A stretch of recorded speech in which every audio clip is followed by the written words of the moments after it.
Have you ever wanted to play real-life air guitar, or maybe sculpt sound out of midair and literally drop the bass? Well, at Viserium, we created a holographic technology to do just that, so check it out.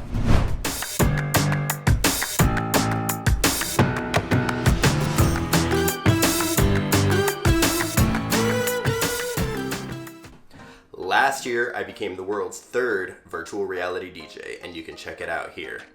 I was super excited about the tech, and it just made total sense to me. But after showing it to a few friends and family, it became obvious that the connection between the virtual instruments and us playing them wasn't quite apparent.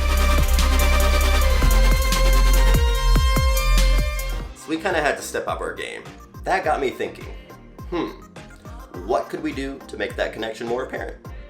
Well, we could add holograms, or we could add LEDs on our chest. But the first step was to make sure that those were going to be a good idea.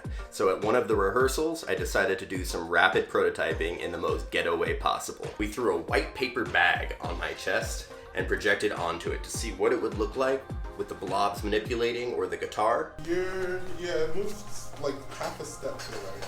For those that don't know, this is the future. We need it a lot closer. Can I move? Yeah, we need it a lot, so we need it like... Oh, this looks moving. Okay, there we go. Oh, you had it. Yeah. Oh, there it is. There you go. Yeah. Dude, that's cool. Whoa! It was way more successful than I ever thought it would be. So the next step was to try a few things out. And the first one that we did was to try out making an LED array for our chest to be able to manipulate it on here. LEDs seemed like the right choice because they would be super bright and it would be apparent as the light emanated from our chest that we were sculpting light and sound out of midair. After a little bit of testing, it became obvious that LEDs weren't going to be the way to go just because the resolution wasn't quite good enough. Real holograms have been kind of stagnant, and Pepper's Ghost is probably the best known method. It's like everything, like Tupac and Michael Jackson both use Pepper's Ghost. It's going to be a little bit too complicated for us, so we decided to use a scrim and some front projection.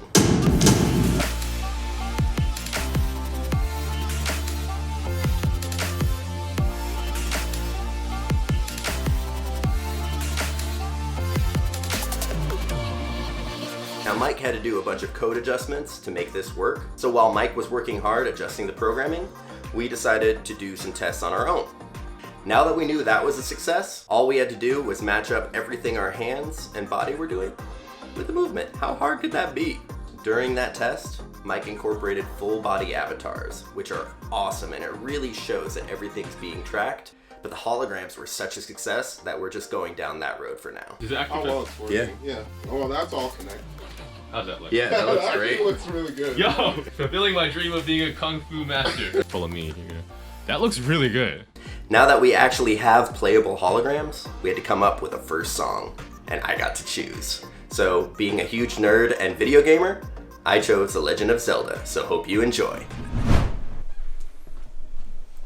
Hey guys, we are the sound sculptors, and we literally sculpt sound out of thin air.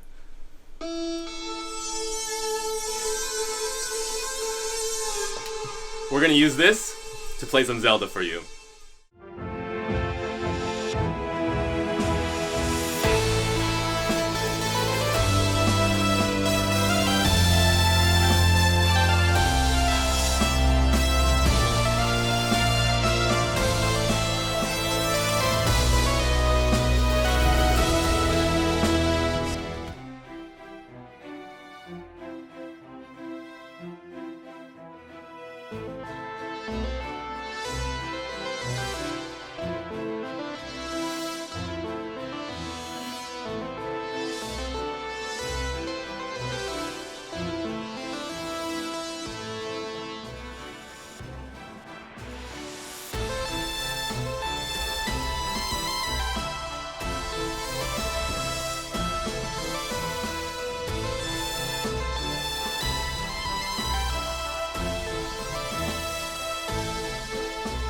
Yeah, buddy.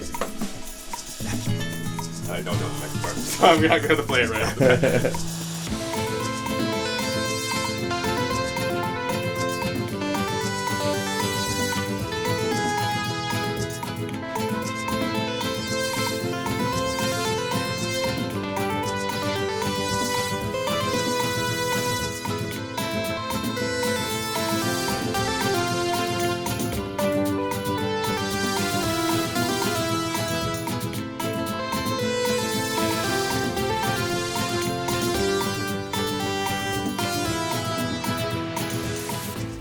hope you enjoyed our Zelda cover and our whole road to the holograms. It was a whole process getting the programming and everything up to speed. Our next video is going to be a Star Wars cover, and it came out epic. We made playable holograms with lightsabers, like we're force. It's awesome. So subscribe and ring that bell to see other projects that I have going on and a couple world record attempts. As always, go out there and make art and stop chasing your dreams and start living them. Totally missed that note was like, whoops, made a mistake.